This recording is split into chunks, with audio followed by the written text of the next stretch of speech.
As a Dungeons and Dragons player, let's talk about the map. You're going into that dungeon, a classic D&D dungeon delve experience. As a player, do you write down, create, draw, sketch out a map? Something as old school as just pen and paper, mapping it as you go with dimensions, encounters, doors, what you've discovered. And as a dungeon master, do you, I won't say require your players to have a map, but generally in giving them directions, do you leave it up to them to figure out how to escape from the dungeon? That's what we're going to explore in this D&D vlog, with the idea always of trying to really push that narrative and push that experience using the D&D creative rule set to build a narrative, as opposed to, and there's a lot of different ways to play D&D, making it a general bookkeeping type experience. Now, let's sidebar for a moment because I think it frames it very well, talking about food in D&D. Old school AD&D, old school D&D plays with food, especially if you're in a wilderness adventure or campaign. You want to move a number of hexes. It's going to cost a number of food units. And I feel like back in the day, I'm playing Ultima. From that perspective, I don't like to play with food. It's just bookkeeping.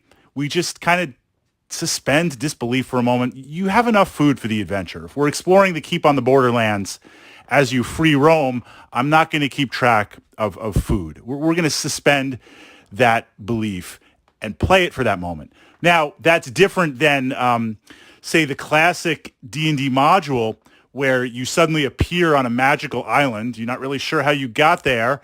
You have limited supplies from possibly a shipwreck that washed up, and it's kind of a survival type game.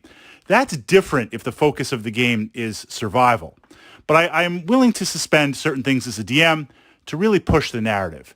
Mapping the dungeon.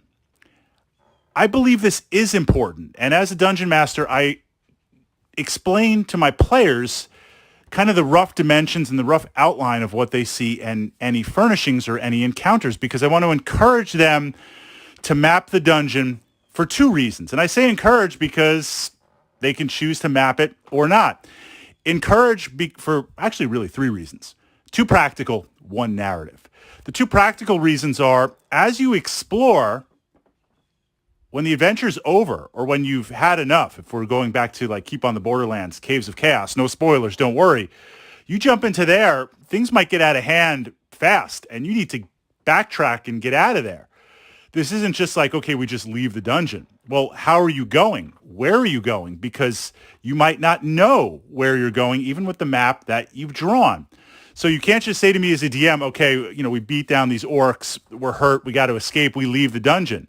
No, you got to backtrack because the dungeon, there could be other monsters, wandering monsters. There could be monsters that have been alerted that are moving. How do you want to go? How do you want to do it? So from that perspective of knowing where you are and navigating, very, very important.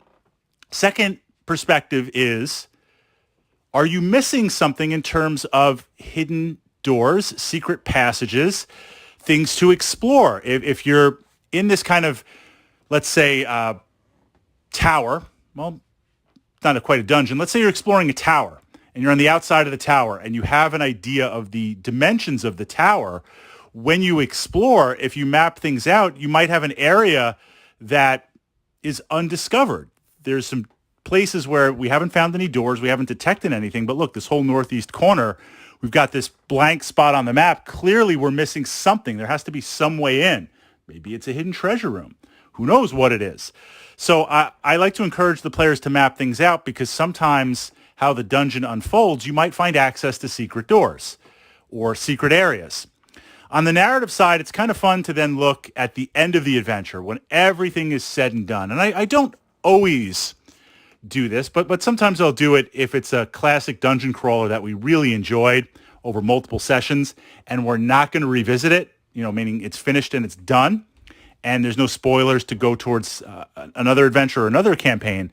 Sometimes I'll roll out the DM map and the players will put their map next to it. And you get to see like some creative map taking, some creative map making and how things from that perspective play out. It's always fun to see, well, here's the actual map and here's what you sketched out And look, wow, you discovered these points. Wow, look, you didn't discover these points. So I am a firm believer in, yes, absolutely map things out. And as a player, I always map things out. I won't say I'm like the guaranteed auto map taker, but I like to do that. I like to record that to see where it is and how it works. So your opinion, kind of really going old school D&D here, map making, note taking, yes, absolutely. Or look, we're just going in, we're heroes. We're just going to see how things happen, and we're going to see where we go. We don't need any maps or directions or notes. I mean, that's no problem. We'll just take it from that perspective.